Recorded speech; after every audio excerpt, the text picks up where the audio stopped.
Ton site internet perd des positions sur Google et était plus cité par les IA, bah écoute, c'est à cause d'une raison que je vais te montrer tout de suite dans cette vidéo. Et donc c'est parti, sans plus attendre, on va commencer. Mais avant de commencer, je me présente, Baptiste Lacroix, je suis le fondateur de l'agence SEO Comtop et on accompagne les PME dans le développement de leur référencement SEO et leur référencement GEO sur les IA depuis maintenant plus de 6 ans. Et donc dans cette vidéo, je vais t'expliquer une raison qui fait que tu peux perdre des positions ou des clics tout simplement sur ton site internet alors que tu as fait tout ce qu'il fallait en termes de bonnes pratiques SEO, etc. Mais cette chose, ça paraît simple dit comme ça, mais à la fois c'est tout un travail d'augmentation de votre taux de clic, de votre CTR. Et donc c'est parti, on va voir ça tout de suite. Et tout simplement, je parle de votre titre SEO, de votre métadescription qui sont des must-have et des essentiels en référencement et à ne pas du tout sous-estimer. Alors, je vais rien, je pense, vous apprendre qu'il faut mettre son mot-clé dans le titre SEO ou dans la métadescription, mais il y a d'autres enjeux qui sont vos taux de clic à analyser, à regarder. Et donc, c'est parti, on va commencer tout de suite. Donc déjà, je voulais vous mettre en avant un peu de ce à quoi ressemble un résultat de recherche pour que vous visualisez un petit peu plus tout ça. Donc, vous avez votre favicon, votre URL, vous avez votre titre SEO qui se trouve juste ici, votre métadescription, et ici dans certains cas et dans notamment les sites e-commerce ou autres, vous avez ce qu'on appelle les schémas.org, les données structurées. Donc là les infos riches qui sont tout simplement des données que vous mettez dans votre code source de page et qui permettent d'afficher vos petites étoiles sous justement les résultats de recherche de Google, sous vos résultats à vous.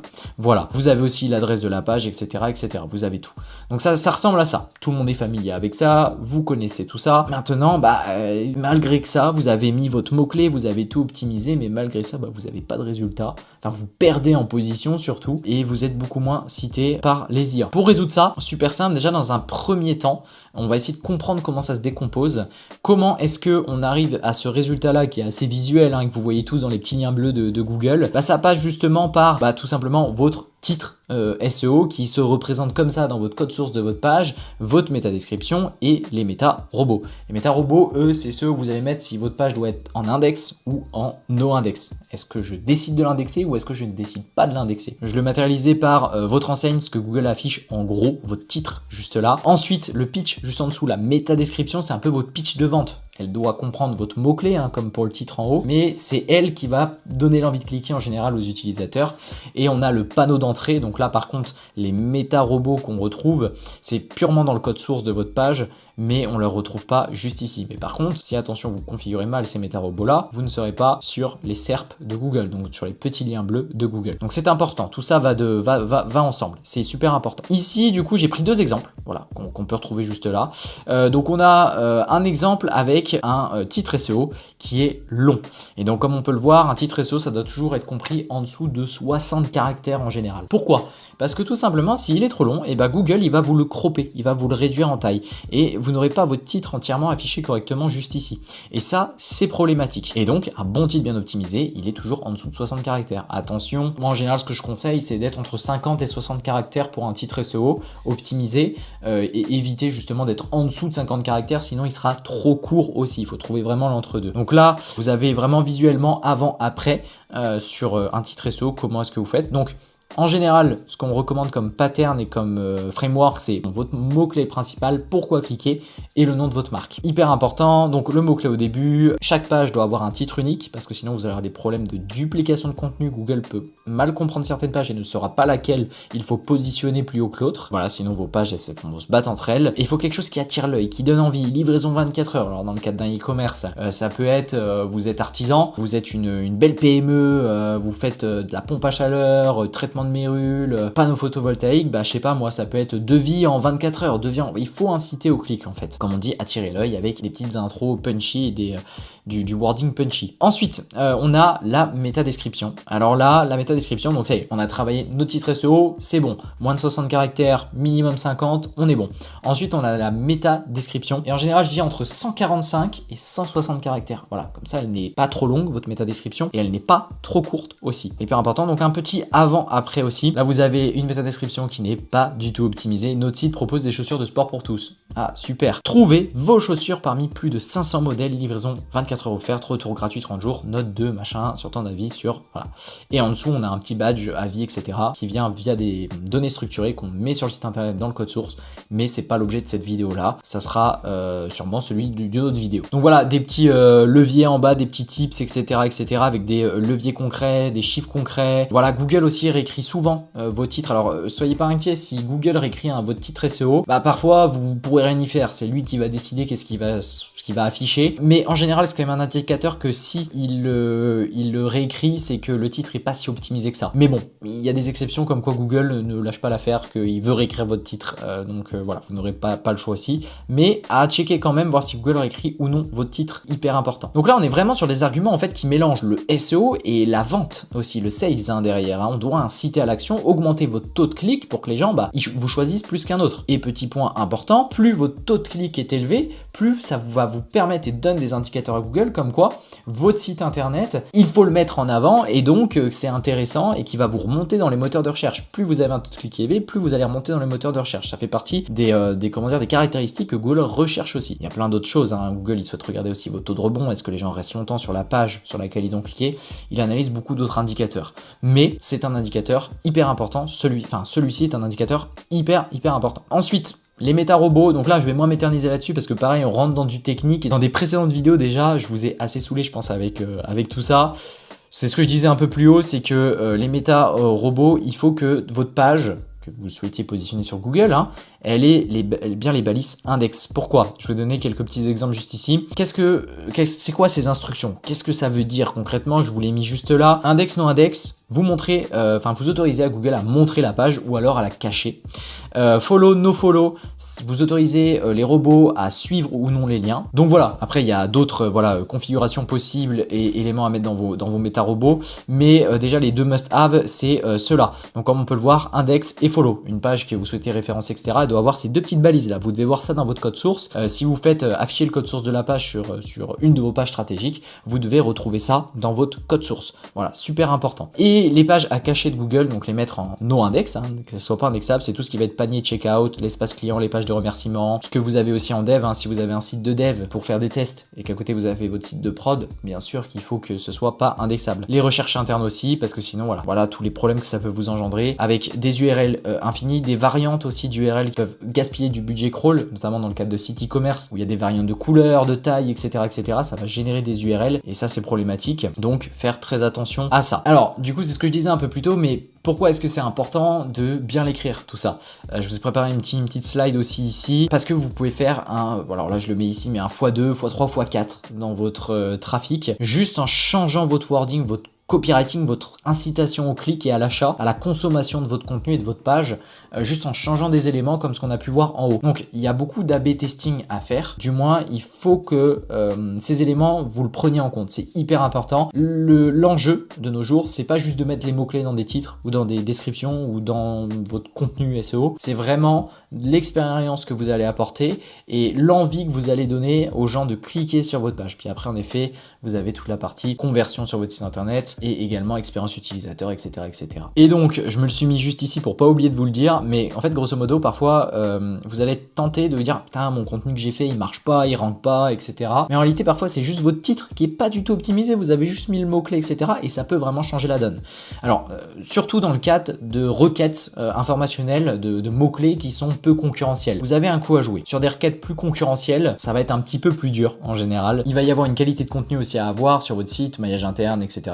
Mais ça c'est hyper important aussi. Voilà, bon là je montre un petit peu tout ce qu'il faut sur les différents CMS, comme d'habitude dans nos vidéos. Mais grosso modo c'est la même chose pour chacun des CMS. C'est juste que encore une fois sur WordPress c'est géré par des plugins et sur Shopify et Webflow c'est géré nativement. Donc sur Shopify et Webflow vous pouvez aller dans vos pages et vous avez des options pour mettre votre titre de page et votre méta description. Et c'est pareil là sur Webflow. Vous pouvez mettre aussi des variables juste ici comme on peut le voir, des petites accolades. Et ces variables, c'est pareil aussi sur WordPress, vous pouvez faire la même chose. Juste la seule différence, c'est que sur WordPress, vous devez mettre un plugin comme Yoast SEO ou Rank Math SEO qui vous permettra justement de mettre vos différents balisages et vos titres SEO, vos métadescriptions, etc., etc. Si vous n'avez pas de plugin sur WordPress, eh bien, vous pouvez le faire, hein, mais il faut avoir des compétences en code. Vous allez devoir aller dans votre thème et tout simplement dans le thème de votre site internet qui est codé en PHP et tout simplement vous allez devoir mettre ces balises à la main, tout simplement. C'est toujours mieux avec et puis en plus avec des interfaces c'est mieux. Puis en plus votre, vous avez au moins, vous avez un logiciel déjà qui vous fait tout et qui prend pas de place sur votre site internet. Ça c'était aussi des points importants. Ensuite je vais vous parler un petit peu des différents pièges qu'il peut y avoir et qui sont pas des moindres quand même, super importants. Et je vous le disais un peu plus haut aussi, hein, j'ai tendance à me répéter dans ces vidéos là parfois, mais au moins j'insiste bien sur les éléments parce que c'est très important. Il faut que vous deveniez des bêtes en référencement SEO. Ne pas avoir le même titre sur plusieurs pages. Vous n'allez pas dupliquer le même titre. Je l'ai vu d'ailleurs dans le cadre d'un site e-commerce récemment, qui est notre client. Il vend voilà des produits pour les motos en ligne. Ça vous donne le secteur. En tout cas voilà, il vend des produits pour motos en ligne et tout simplement il avait pour chacun de ses produits le même titre partout. Alors que pourtant son produit était en plusieurs couleurs, était en plusieurs variantes, etc., etc. Et donc c'était problématique puisque il avait plein de pages qui avaient le même contenu, la même chose. Donc il était bourré de duplicate content, de contenu dupliqué et donc c'était problématique. Une page, alors déjà par défaut en SEO la règle c'est une page égale un mot-clé visé, mais une page égale un titre et une métadescription 100% optimisée pour cette page et sur mesure surtout. Le titre vend le clic et le H1 informe le lecteur. Faut mettre deux angles différents, mais bien avoir les mots-clés dans chacun. Attention de ne pas laisser une métadescription vide, ça c'est hyper important. Sinon, bah ouais, voilà, Google il va piocher une phrase au hasard dans votre contenu et donc c'est pas très beau. Et d'ailleurs pour votre conversion, ça le sera encore moins pour votre CTR. Répétez 10 fois le même mot-clé aussi. Votre titre ne doit pas être trop long, hein, on le disait, max 60 caractères. Oubliez bon là un peu technique aussi, mais les open graph, ça c'est dans votre code source aussi. C'est quand vous partagez sur LinkedIn ou autre des éléments sur les réseaux sociaux. Le pire du pire, c'est de pas avoir la balise title directement, qui soit dans votre configuration. Voilà, même title sur page 2, page 3. Sur des sites e-commerce en général, je prends beaucoup l'exemple de sites e-commerce parce que c'est là où il y a le plus parfois d'exemples possibles en référencement.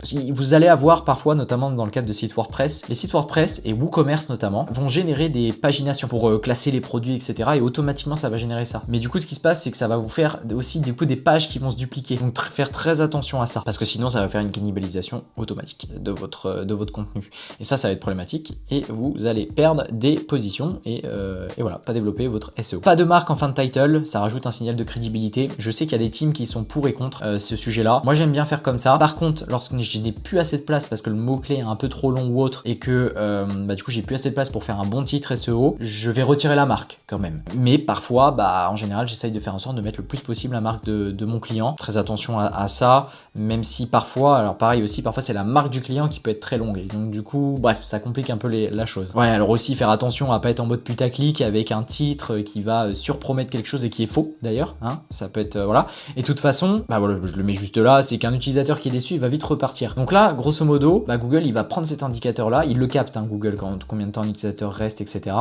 Ça va vous pénaliser, littéralement. Vous aurez réussi à amener l'utilisateur, mais vous l'aurez fait repartir aussitôt. C'est problématique. Essayez d'être cohérent auprès de Google dans vos balisages, dans vos noms-index, etc., dans votre plan de site, dans votre robot.txt, pour éviter tout type de problème. Donc dans cette slide là, je voulais vous parler un petit peu de comment est-ce que vous pouvez checker tout ça, comment est-ce que vous regardez est-ce que votre titre SEO est bien configuré, votre métadescription et tout. Bon, il y a plein d'outils pour éditer, je vous en ai mis quelques-uns ici, notamment Screaming Frog qui est le plus connu. Pour simuler la SERP, c'est des outils gratuits juste ici. Vous allez dessus sur ces sites web là et vous pouvez simuler la SERP et regarder comment est-ce que ça rend sur votre SERP, sur comment vos résultats s'affichent sur la SERP, ou alors vous tapez votre mot-clé sur Google en navigation privée et vous voyez comment Google prend en compte votre titre SEO, votre métadescription ou vos données structurées, mais pareil, ça on y viendra dans une autre vidéo. Pour mesurer votre taux de clic, votre CTR, vous allez sur la Google Search Console et vous allez pouvoir filtrer par page, par URL ou alors votre CTR global. Vous pouvez regarder ça aussi. Ou vous avez voilà les fameux logiciels de tracking que tout le monde connaît, SEMrush, Ahref, etc., qui peuvent vous permettre de regarder justement votre taux de clic aussi. Et comment est-ce que vous allez pouvoir produire des titres SEO optimisés, des métadescriptions, je vais y arriver.